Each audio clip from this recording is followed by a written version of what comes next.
দেখুন বন্ধুরা, সকাল থেকে কাজ করতে করতে একদম নাজেহাল আমি। আর আগে একা ভালো লাগছে না কাজ করতে। দেখুন আমি সব কাজই সকালবেলা একা করি। জামা কাপড় মেলে দিলাম বাইরে, যত ভিজে জামা কাপড় ছিল, কারণ সারাদিন বাড়ি থাকি না, শুকনো হয় না। আজ আমি রচা খাবো না, আজ আমি দুধ চা খাবো। বিস্কুট নেই বলে একটু মুড়ি নিয়ে নিয়েছি। এখন দেখুন গাছ কাটতে কাটতে আমার হাতের মধ্যে কোপ লেগে গেল বটির। তো এত ব্যথা করছে, রক্তও বেরিয়েছে। এদিকে চাল কুমড়ো আর আলু নিয়ে নিয়েছি কাটার জন্য। আলুটা কেটে নিলাম, এরপর চাল কুমড়োটাও কেটে নেব। চাল কুমড়োটা একটু ঘন্ট করব, আমার পাশের বাড়ি থেকে দিয়েছে এইটুকু চাল কুমড়ো আমাকে।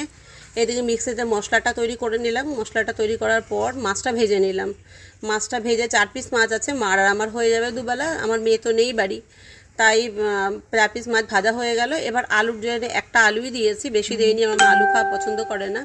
তারপর জিরে সম্বার দিয়ে আমি এর মধ্যে টমেটো কুচি দিয়ে দেবো। টমেটো কুচিটা দিয়ে একটু নাড়াচাড়া করে যখন ম্যাশ হয়ে যাবে, তখন এর মধ্যে আমি জিরে, আদা, লঙ্কা, তেজপাতা দিয়ে আমি মশলা করে রেখেছিলাম, সেই মশলাটার মধ্যে দিয়ে দিলাম। লবণ দিলাম, পরিমাণ মতন হলুদ দিলাম।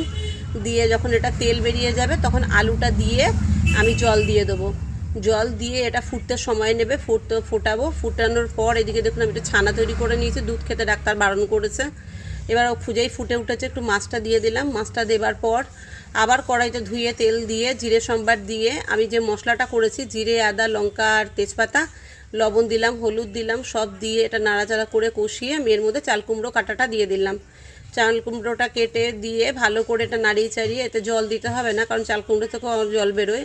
গ্যাসের ফ্লেমটা মিডিয়ামে রেখে আমি ঢেকে দিলাম। ঢাকার পর একটু ঢাকা তুলে দেখি চাল কুমড়োটা একদম নরম হয়ে গেছে। এতে একটু গরম মশলা নামানোর আগে দিলাম, দিয়ে ঘি থাকলে দিতে পারেন, আমার ঘি নেই তাই আমি দিতে পারলাম না। চাল কুমড়োটা আমার একদম রেডি, এবার আমি নামিয়ে ফেলবো। এরপর ঘরে ছাতু মুড়ি আছে, ছাতু মুড়ি খেয়ে নিলাম আমি চিনি দিয়ে, জল দিয়ে। দেখুন বাইরে টপ ফেলে দিয়েছে বিড়াল আর কুকুরে। আমি আগের দিনই বলেছি, ওদের জন্য আমি নাজেহাল হয়ে গেছি। স্নান করে পুজো দিয়ে দিলাম। পুজো দেওয়ার পর আমি রেডি হয়ে বেরিয়ে পড়লাম কাজের জন্য রোজের মতন। আর এই রোজকার জীবন আর ভালো লাগে না, একটু ফ্রি হতে চাই। এই দেখুন দোকানেও চলে আসলাম। দোকানে এসে সব কাজ সেরে সব মালগুলো টানিয়ে